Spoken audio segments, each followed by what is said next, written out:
नमस्कार दोस्तों, मेरा नाम है विजय कुमार। आप देख रहे हैं कॉमिक्स पिटारा चैनल को।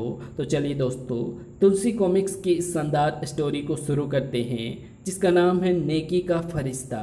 तो आप देख सकते हैं इसका कवर पृष्ठ जो कि कुछ इस तरह का है। तो चलिए इसकी शानदार स्टोरी को शुरू करते हैं। महराबगढ़ के दरबारी नकल नवीस सदाब हुसैन जब बीमार पड़े तो उन्होंने अपने युवा बेटे सलमान हुसैन को अपने पास बुलाकर कहा, लगता है बेटे अब मैं बचूंगा नहीं। यह आप क्या कह रहे हैं अब्बा जान? मैं ठीक कह रहा हूँ बेटा, खुदा के घर से मेरा बुलावा आ गया लगता है। मैं मरने से पहले तुम्हें कुछ समझाना चाहता हूँ, इसलिए तुम्हें यहाँ बुलाया है।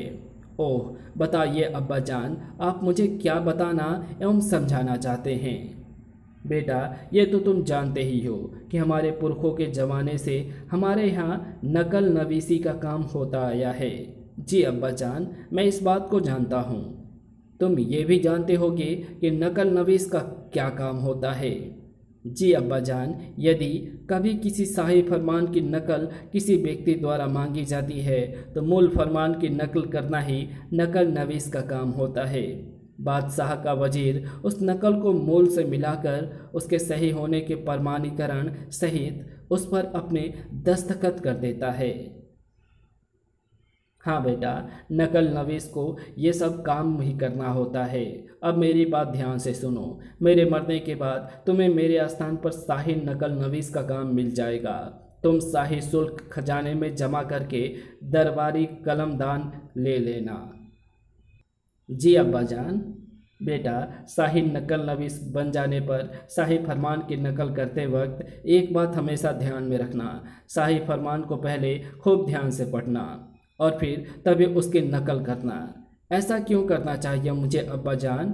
बेटा शाही फरमान में कभी कभी कुछ गलतियां रह जाती है। उसमें लिखा एक भी गलत शब्द बादशाह एवं मुल्क को खासी परेशानी में डाल देता है। ये मेरे अनुभव का निचोड़ है अब्बा जान, मैं आपकी ये नसीहत हमेशा याद रखूँगा। बस बेटा, यही समझाने के लिए मैंने तुम्हें इस समय यहाँ बुलाया है। तुम मेरी नसीहत पर चलोगे तो सदा सुख पाओगे। और तब जब सदाब हुसैन का इंतकाल हुआ अब्बा जान, आखिर आप मुझे इस दुनिया में अकेला छोड़ ही गए। अगले दिन सलमान ने खजाने में शाही शुल्क जमा करके वहां से दरबारी कलमदान हासिल कर लिया। तत्पश्चात वो शाही कलमदान लेकर दरबार में बादशाह नवाज के पास पहुंचा। सलमान, आज से हम तुम्हें अपना दरबारी नकल नवीस नियुक्त करते हैं। कल से ही तुम शाही कलमदान ले दरबार के मुख्य द्वार पर बैठा करोगे। जो हुक्म बादशाह सलामत का। उस रात जब वो अपनी हवेली में सोने के लिए चला, अब्बा जान आप? हाँ सलमान, मैं। बेटा कल तू नकल नवीस का पद संभाल लेगा। कल तेरे पास एक शाही फरमान को नकल के लिए लाया जाएगा। उस शाही फरमान को ध्यान से पढ़कर ही उसकी नकल करना। इस बात की नसीहत तो आप मुझे पहले ही दे चुके हैं अब्बा जान।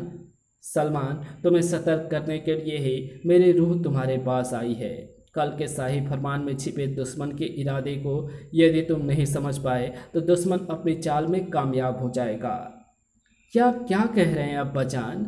सलमान, कल के शाही फरमान को हासिल करने के लिए देश के 2 देशद्रोही जी जान से लगे हुए हैं। तुम्हें उन देशद्रोहियों की चाल को नाकामयाब करना है।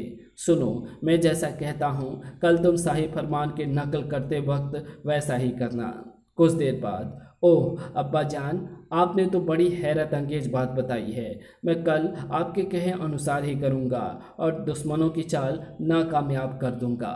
बस बेटा, मैं यही चाहता हूँ। अगले दिन सलमान शाही कलमदान लेकर दरबार के मुख्य द्वार पर बैठ गया। इधर दरबार में, रहमत खा, तुमने हमें कल शाही झील में डूबने से बचाया है। तुम जो मांगो हम तुम्हें खुशी से दान देने को तैयार हैं। आलम पनाह, मैं चाहता हूँ कि महराबगढ़ में मेरी मनचाही 10 बीघा जमीन मुझे दे दी जाए तो ये मुझ नाचीज पर आपकी बड़ी कृपा होगी। ओह रहमत खान, तुम हमसे मांगा भी तो क्या, हम तो तुम्हें इससे ज़्यादा बहुमूल्य वस्तु देने को तैयार थे। बादशाह ने तत्काल वजीर रोशन खां को आदेश दिया। वजीर आला रहमत खां को इसके मन मुताबिक 10 बीघा ज़मीन देने के लिए शाही फरमान जारी किया जाए। जो हुक्म जहां पना, उस शाही फरमान की नकल आज ही रहमत खां को दे दी जाए। शाही फरमान को लेकर एक नौकर उसी समय दरबार के बाहर बैठे सलमान के पास पहुंचा। जल्दी से इस शाही फरमान की नकल कर दो। सलमान ने जब शाही फरमान को नौकर से लेकर पढ़ा, तो अब्बा हजूर के रूह ने कल रात मुझसे जो कुछ कहा था वो सच था। इस शाही फरमान में तो वास्तव में ही बादशाह एवं मुल्क के खिलाफ षड्यंत्र रचा गया है। कुछ सोचकर सलमान शाही फरमान की नकल करने में जुट गया। उसने जल्द ही नौकर को शाही फरमान की असल एवं नकल दोनों प्रतियां थमा दी। नौकर से शाही फरमान की नकल लेकर जब वजीर रोशन खान ने नकल को पढ़ा, क्या हुआ वजीर आला, नकल को पढ़कर तुम्हारा चेहरा गुस्से से क्यों भर उठा? जहां पना बात ही गुस्सा आने की है। नए नकल नवीस ने फरमान में लिखे शब्दों से छेड़छाड़ करने की जरूरत की है। क्या? हाँ जहां पना, शाही फरमान में लिखा गया था कि रहमत खां को उसके मन मुताबिक महरावगढ़ में 10 बीघा जमीन दी जाए। हाँ बिल्कुल, शाही फरमान में हमने यही लिखवाया था।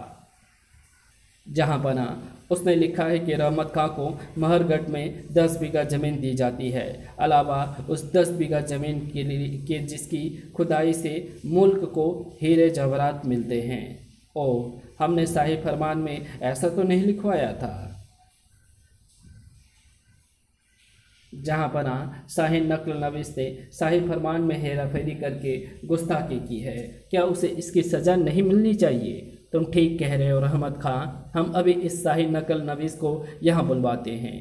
तुम्हें बादशाह ने इसी समय दरबार में बुलाया है। मैं तो इस बुलावे की बहुत देर से ही प्रतीक्षा कर रहा था। हुक्म जहां पना। सलमान, शाही फरमान में रद्दो बदल करने की तुम्हारी हिम्मत कैसे हुई? अपने कार्य के पहले दिन ही तुमने इतनी बड़ी गुस्ताखी कर डाली है। हम इसी समय ऐलान करते हैं कि तुम्हारा नकल नवीसी का हक तुमसे इसी समय छीना जा रहा है। तुम इसी समय खजाने में शाही कलमदान जमा करा दो। जहां पना, आप मेरे साथ नाइंसाफ़ी कर रहे हैं। इजाज़त दें तो मैं कुछ कहना चाहता हूँ। क्या कहना चाहते हो? जहां पना, शाही फरमान में तब्दीली की गलती मुझ नाचीज ने जानबूझकर की है। क्या कह रहे हो? तुमने वो गलती जानबूझकर की थी? हाँ जहाँपना, लेकिन तुमने वो गलती जानबूझकर क्यों की? जहाँपना, उस शाही फरमान की आड़ में वजीर आला एवं रहमत खां दोनों मिलकर मुल्क एवं आपके साथ गद्दारी करना चाह रहे थे। क्या बक रहे हो सलमान? तुम हम पर तोहमत लगा रहे हो। सच्चाई अर्ज करने में डर कैसा वजीर आलम? सलमान, तुम जो कुछ कहना चाहते हो साफ साफ कहो। तो सुनिए जहाँपना, ये तो सभी जानते हैं कि हमारे मुल्क में 10 बीघा ज़मीन ऐसी है जहाँ से खुदाई में हीरे जवाहरात निकलते हैं और उन्हें बेचने से मिली दौलत से महराबगढ़ का खजाना हरदम भरा रहता है। शाही फरमान में लिखे शब्दों के भ्रमजाल में फंसाकर वजीर आला और रहमत खां आपसे उसी ज़मीन को हासिल करना चाहते हैं, ऐसा? हाँ जहाँपना, मैं आपको ये भी बता दूं कि कल शाही जेल में आप अकस्मात ही नहीं गिरे थे। वो भी वजीर आला एवं रहमत खां की सोची समझी चाल थी। अच्छा जहाँपना, कल आपने जेल पर घूमने जाने से पहले ही रहमत खां ने पक्के किनारे सरसों का तेल बिखेर दिया था। लेकिन रहमत एवं वजीर आलम ने ऐसा क्यों किया जिसकी चिकनाई पर फिसलकर आप जेल में जा गिरे थे? जहाँपना, ऐसा करके ही रहमत खां आपकी इनायत का पात्र बन के आपसे वो 10 बीघा ज़मीन हासिल कर सकता था और उस ज़मीन की खदानों का मालिक बनकर एक दिन महराबगढ़ के सबसे अमीर आदमी बन जाते। फिर एक दिन आपको कैद करके वजीर आलम महराबगढ़ के बादशाह और रहमत खां वजीर बन जाते। सलमान, तुम ये जो भी बता रहे हो उसकी सच्चाई का कोई सबूत है? जहाँपना, मेरे पास एक चिराग है। उस चिराग पर हाथ रखकर ये दोनों कसम खाएं कि मैंने अभी जो कुछ भी कहा है वो झूठ है। यदि मैंने झूठ बोला होगा तो चिराग से एक लौ निकलकर मुझे भस्म कर देगी, लेकिन अगर मैंने सच कहा ऐसा है तो निकालो इस चिराग को, तो वजीर आलम एवं रहमत खां भस्म हो जाएंगे। सलमान ने तुरंत अपनी जेब से एक बुझा हुआ चिराग निकाला और फिर वजीर आलम, आप एवं रहमत खां दोनों इस पर हाथ रखकर कसम खाओ कि सलमान ने जो कुछ भी कहा है वो झूठ है। वजीर, रोशन खां एवं रहमत खां झिझकते हुए चिराग की तरफ बढ़े। फिर कुछ सोचकर दोनों रुके और दौड़कर बादशाह नवाज के कदमों में गिर गए। जहां पना, हमें माफ़ कर दीजिए, हम दोनों गुनहगार हैं। सलमान ने जो कुछ भी कहा है वो ठीक है। हम आपके खिलाफ षड्यंत्र रच रहे थे। क्या? अगले ही पल क्रोध से उसका चेहरा भड़क उठा। गद्दारों, तुम हमारे खिलाफ षड्यंत्र रच रहे थे। हम तुम्हें अभी इस गुस्ताखी की सजा देते हैं। और फिर खचाक, आ ओ। अब बादशाह ने सलमान से कहा, सलमान, तुम जैसा योग्य व्यक्ति नकल नवीसी करे ये उचित नहीं है। हम इसी समय तुम्हें अपना नया वजीर बनाने का ऐलान करते हैं। दरबार की समाप्ति पर, सलमान, हम जानना चाहते हैं कि दरबार में जिस करामाती चिराग का तुमने जिक्र किया था वो तुम्हें कहाँ मिला? वो चिराग जहाँ पना।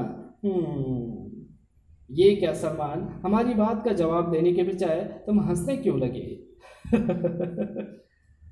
तत्पश्चात जहां पना, वो कोई करामातें नहीं बल्कि एक साधारण चिराग ही था। क्या? जी हाँ जहां पना, वो चिराग साधारण ही था। उस चिराग की खूबियों का जिक्र मैंने दरबार में इसलिए किया था ताकि डरकर वजीर आला एवं रहमत खां अपना गुनाह कबूल कर ले। वे दोनों पहले ही इस बात से भयभीत थे कि मुझे उनके षड्यंत्र का पता कैसे चला। ओह, तुमने तो बड़ी अक्लमंदी से उनका गुनाह कबूल करवाया। इसी भय की वजह से उन्होंने मेरे चिराग वाले झूठ पर भी विश्वास कर लिया, वरना वे कभी अपना गुनाह कबूल नहीं करते। लेकिन ये बताओ कि तुम्हें उनके षड्यंत्र का पता कैसे चला? जहाँ पना, मुझे इस विषय में मेरे अब्बा मरहूम की रूह ने बताया था।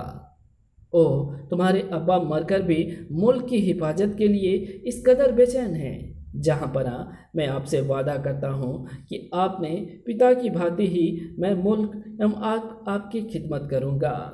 हमें खुशी है कि हमने इस नेक मरहूम के बेटे को अपना वजीर बनाया है।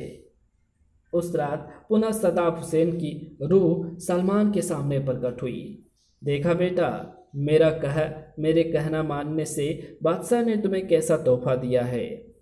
उसने तुम्हें वजीर का ओहदा बख्शा है। तुम इस ओहदे की हमेशा लाज रखना। अब्बा हजूर, मैं जीवन भर आपकी इस सीख पर चलने का वादा करता हूँ। सलमान अब दरबार में वजीर के स्थान पर बैठता। वो समय समय पर बादशाह को उचित सलाह देता और मुल्क की बेहतरी के काम करता रहता। एक दिन जब दरबार लगा हुआ था, आलम पनाह, मेरा नाम नवेद है। खुदा के करम से मेरे हाथों में ऐसा जादू है कि मैं दुनिया की बेपनाह खूबसूरती को पत्थर में भी उतार कर रख दूँ।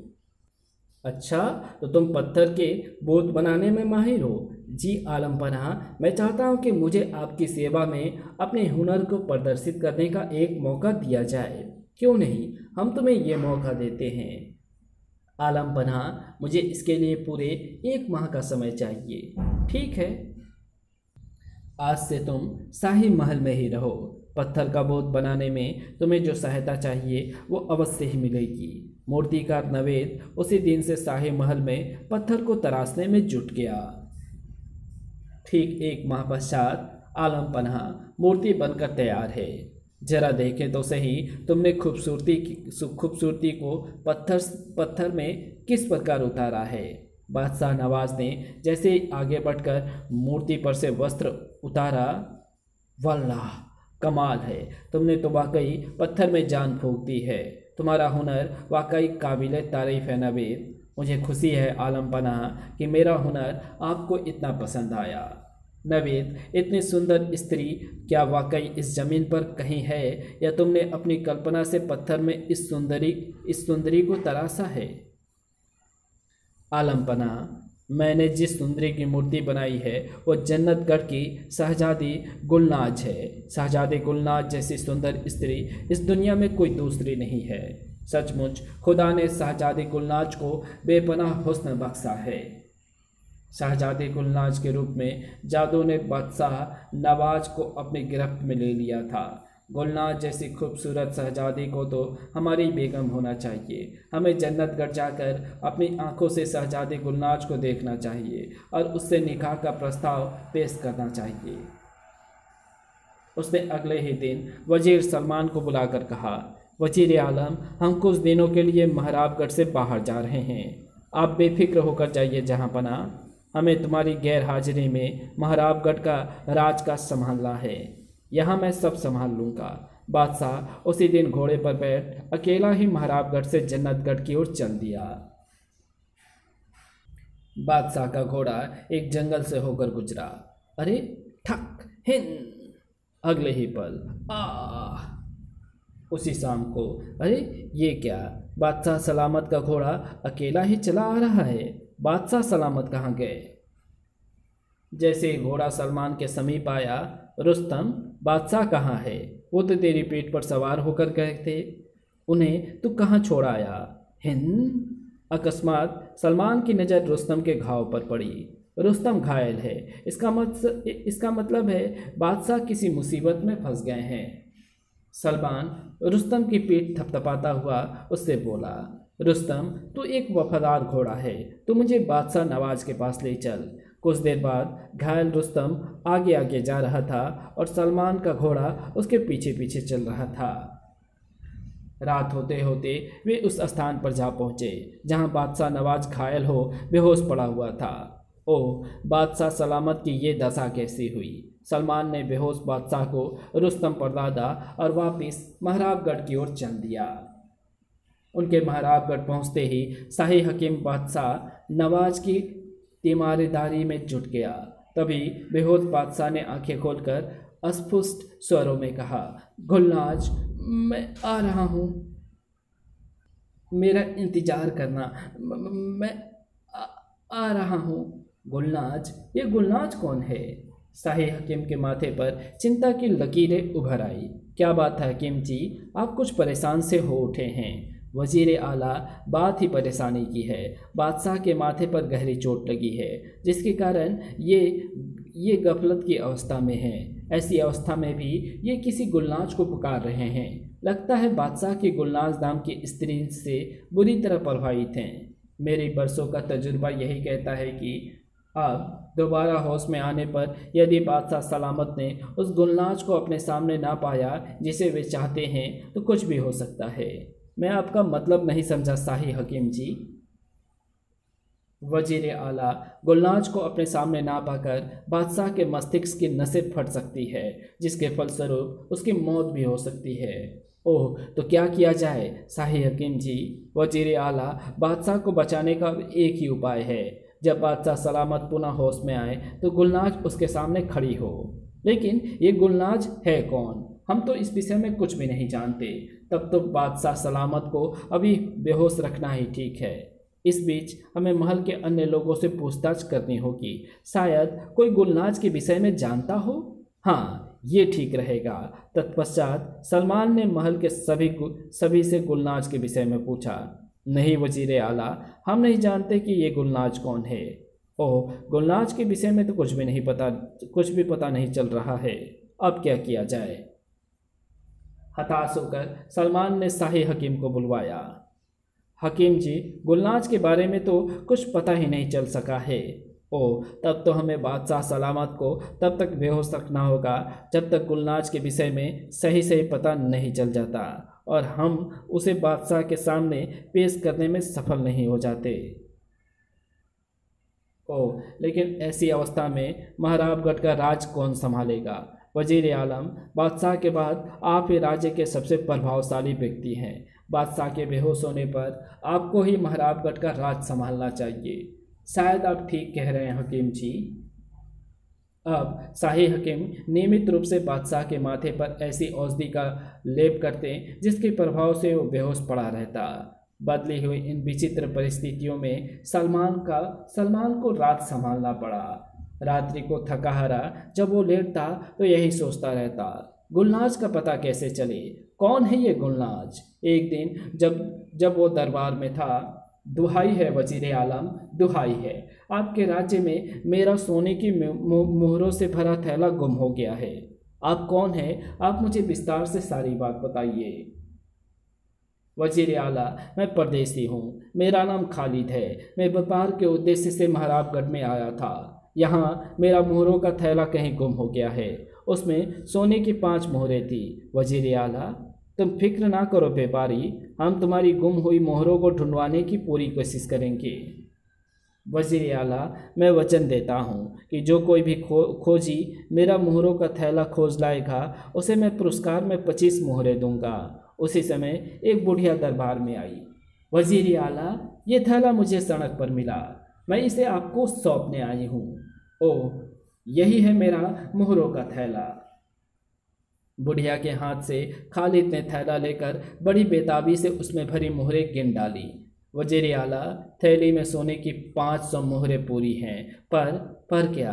पर इसमें चांदी की जो 50 मोहरें थी वो गायब हैं। चांदी की मोहरें?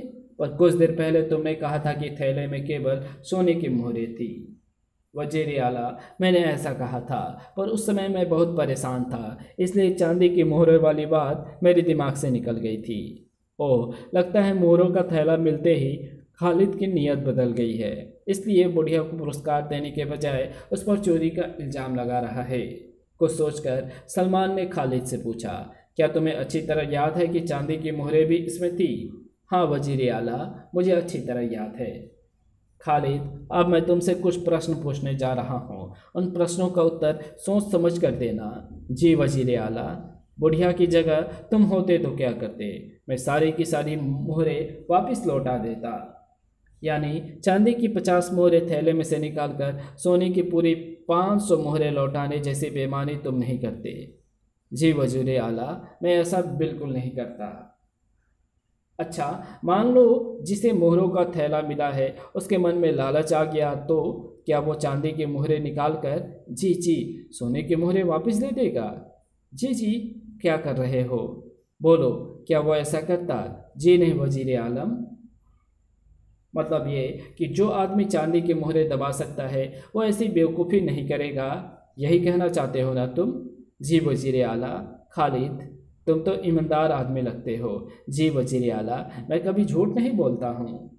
तो बुढ़िया चांदी की मोहरें निकालकर सोने के सिक्के लौटाने जैसे मूर्खता कर सकती है? जी, मैंने ऐसा तो नहीं कहा। सलमान उसे घूरता हुआ बोला। इससे ये बात साफ हो जाती है कि बुढ़िया को जो थैला मिला वो तुम्हारा नहीं है।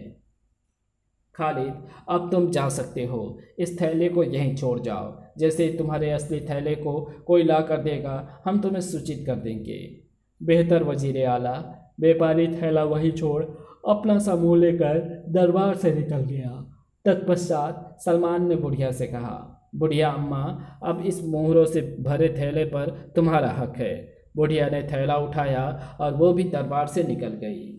दरबार की समाप्ति पर जब सलमान अपने महल के बाहर पहुंचा, ये क्या बुढ़िया अम्मा, तुम अभी तक अपने घर नहीं गई? सलमान, मैं वो नहीं हूँ जो तुम मुझे समझ रहे हो। मैं तुम्हारा मतलब नहीं समझी बुढ़िया अम्मा। अगले ही क्षण चारों तरफ धुआं फैल गया। कुछ पल बाद जब धुआं छटा, अरे आप कौन हैं? बुढ़िया अम्मा कहाँ गई? सलमान, कुछ देर पहले मैं ही बुढ़िया के रूप में तुम्हारे सामने थी। लेकिन ये माजरा क्या है? आखिर आप हैं कौन? सुन सलमान, मैं नेकी हूँ, और खालिद के रूप में जो व्यापारी आज तुम्हारे दरबार में आया था वो बंदी था। मैं और बंदी वेश बदलकर तुम्हारी योग्यताएं की परख करने आज दरबार में आए थे। ओह ऐसा? हाँ सलमान, चूंकि तुमने बदी को दुत्कार कर नेकी के हक में फैसला किया था, इसलिए आज से मैं अदृश्य रूप में हमेशा तुम्हारे साथ रहूंगी और बंदी को कभी तुम्हारे पास नहीं भटकने दूंगी।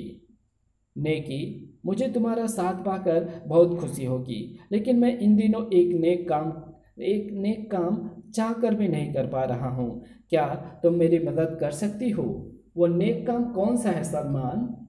महराबगढ़ के बादशाह नवाज इन दिनों बेहोशी की आलम में है। वे किसी गुलनाज नाम की सुंदरी को चाहते हैं। वो गुलनाज कौन है, कहाँ रहती है, उससे मिलना कैसे संभव हो सकता है? मैं इस विषय में जानकर बादशाह नवाज की सहायता करना चाहता हूँ। सारी बात जानकर सलमान, तुम्हारे बादशाह जन्नतगढ़ की शहजादी गुलनाज के प्यार की गिरफ्त में बुरी तरह कैद हो चुके हैं। ओह, तो बादशाह शहजादी को चाहते हैं। जंगल में दुर्घटनाग्रस्त होते वक्त वे शहजादी से मिलने जा रहे थे।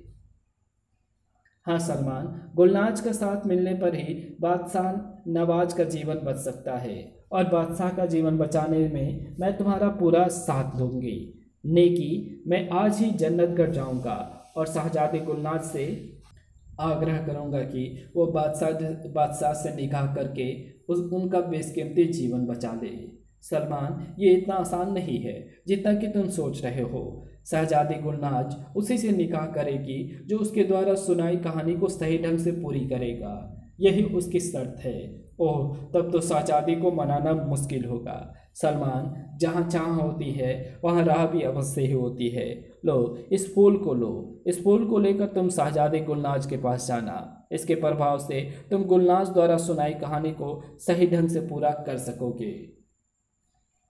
सलमान को फूल देने के बाद नेकी ने उसे समझाया कि शहजादी की कहानी को पूरा करने के पश्चात उसे शहजादी से क्या कहना है। फिर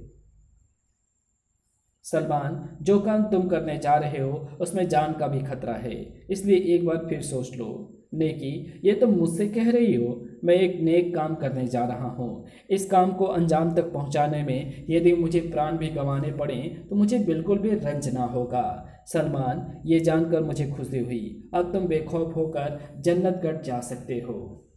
बेहोश बादशाह को हकीम की निगरानी में छोड़ एवं अन्य ओहदेदारों को आवश्यक निर्देश दे सलमान उसी दिन जन्नतगढ़ की ओर चल पड़ा। लंबे सफर के पश्चात वो जन्नतगढ़ जा पहुंचा। मैं शहजादी गुलनाज से मिलना चाहता हूँ। ओह, तो तुम भी उससे निकाह करने आए हो बरखुरदार। अच्छे शहजादे बादशाह शहजादे गुलनाज से निकाह करने की इच्छा लेकर आए और कसौटी पर खड़े उतरने के बाद वापस चले गए। मेरी राय है तुम भी वापस लौट जाओ। नहीं, मैं शहजादी की कसौटी पर खरा उतरकर ही वापस लौटूंगा। ओह, लगता है तुम पक्का इरादा करके ही आए हो। हाँ पहरेदारों, इसलिए तो कहता हूँ कि तुम मुझे शहजादी के पास ले चलो। तब पहरेदार उसे शहजादी गुलनाज के पास लेकर पहुँचा। नौजवान, जानते हो हमारी कसौटी पर खरा उतरने के लिए तुम्हें क्या करना होगा? जानता हूँ शहजादी, मुझे आपके द्वारा सुनाई अधूरी कहानी को सही ढंग से पूरा करना होगा। तब ठीक है, मैं तुम्हें एक छोटी सी अधूरी कहानी सुनाती हूँ, उसे तुम्हें पूरा करना होगा। सुनो। सुल्तानगढ़ के बादशाह सिराज ने एक दिन अपने दरबारियों से कहा, एक सपना हमें लगातार कई रातों से दिखाई दे रहा है। हम एक मैदान में खड़े हैं। हमारी एक तरफ असरफियों का ढेर है जिसके पास एक बड़ा सा थैला पड़ा है और दूसरी ओर नंगी तलवार म्यान के साथ रखी हुई है। हम एक बार असरफी की ओर हाथ बढ़ाते हैं, फिर तलवार उठाने के लिए मुड़ते हैं और तभी हमारी नींद खुल जाती है।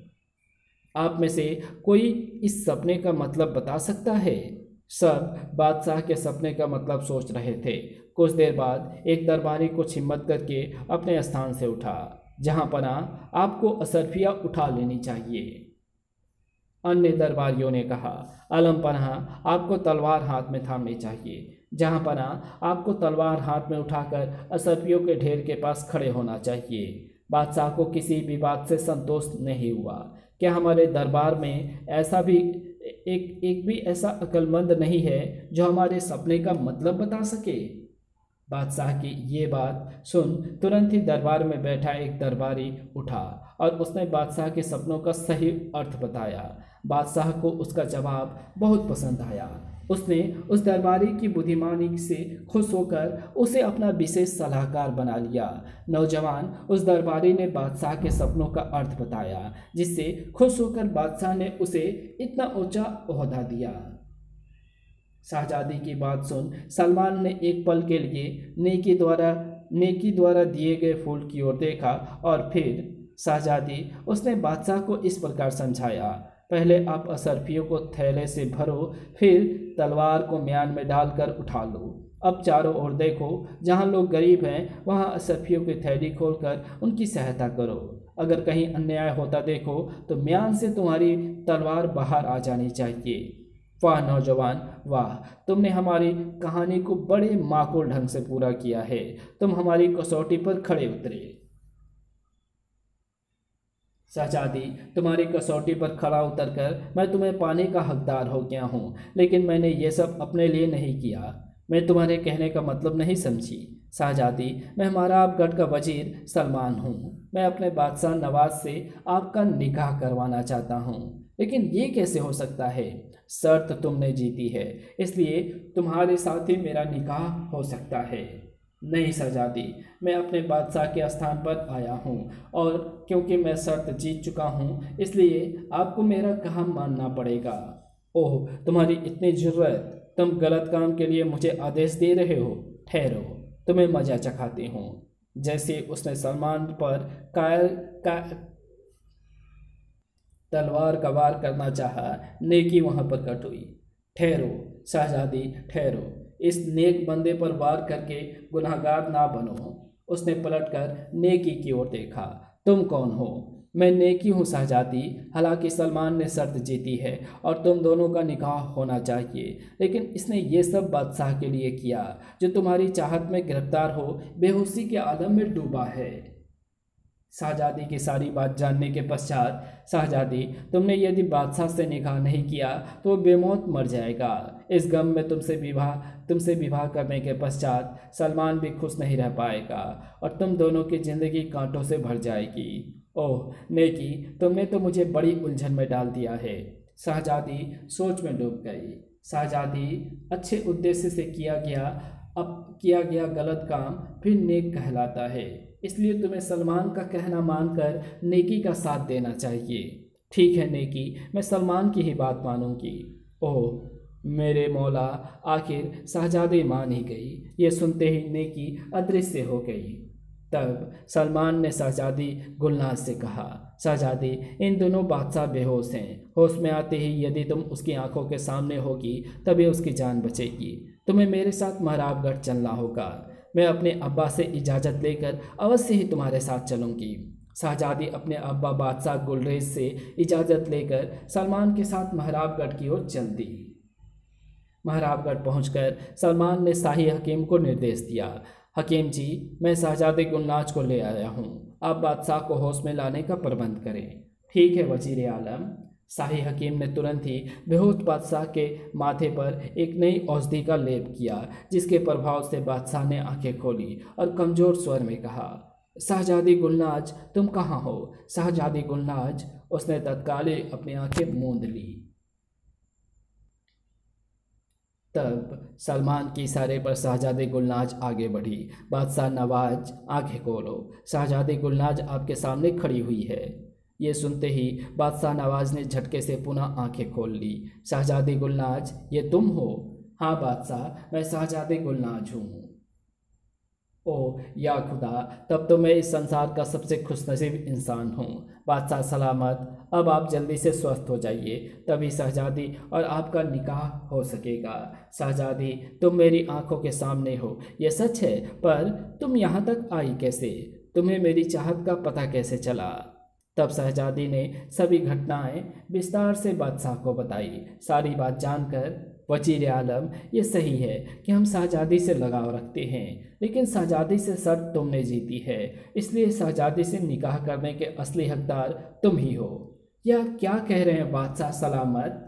वजीर आलम, हम इतने खुदगर्ज नहीं हैं कि तुम्हारी अच्छाई का बदला बुराई से दें। तुम हमारी खातिर इतना कुछ करने को तैयार हो जाओ और हम चुप रहें? नहीं, ये नहीं हो सकता। शहजादी के साथ तुम्हारा ही निकाह होगा। बादशाह सलामत। वजीर आलम, अब हम तुम्हारी एक ना सुनेंगे। हमारा दिल जो कह रहा है सही कह रहा है, और इस्लाम का भी यही तकाजा है कि शर्त जिसने जीती है उसी के साथ शहजादी का निकाह हो। वाह बादशाह सलामत, वाह। आपका फैसला सुनकर मैं जान गई हूँ कि आप सही इंसान की सही कदर करना जानते हैं। और फिर बादशाह के स्वस्थ होने पर उनके आदेशानुसार शहजादी गुलनाज का निकाह सलमान के साथ हुआ। तुम्हें वजीर आला सलमान के साथ निकाह कबूल है? मंजूर है शहजादी, मंजूर है। निकाह के पश्चात वजीर आला, तुम नेकी के फरिश्ते हो, तुमने दिखा दिया कि नेकी आज भी दुनिया में है। खता माफ़ करे बादशाह सलामत, नेकी का फरिश्ता तो आप हैं, मैं नहीं। आपने पाकर भी शहजादी को मुझे सौंप दिया, इससे बड़ी नेकी और क्या होगी। सलमान का जवाब सुनकर बादशाह नवाज निरुत्तर हो गए और इसी के साथ ये कहानी यहीं समाप्त होती है। तो आपको ये वीडियो कैसी लगी? अगर आपको ये वीडियो अच्छी लगी हो तो इस वीडियो को लाइक शेयर कमेंट ज़रूर कर देना। चैनल पे नए हो तो चैनल को सब्सक्राइब कर ऑल नोटिफिकेशन को सिलेक्ट ज़रूर कर लेना। Thanks for watching my videos.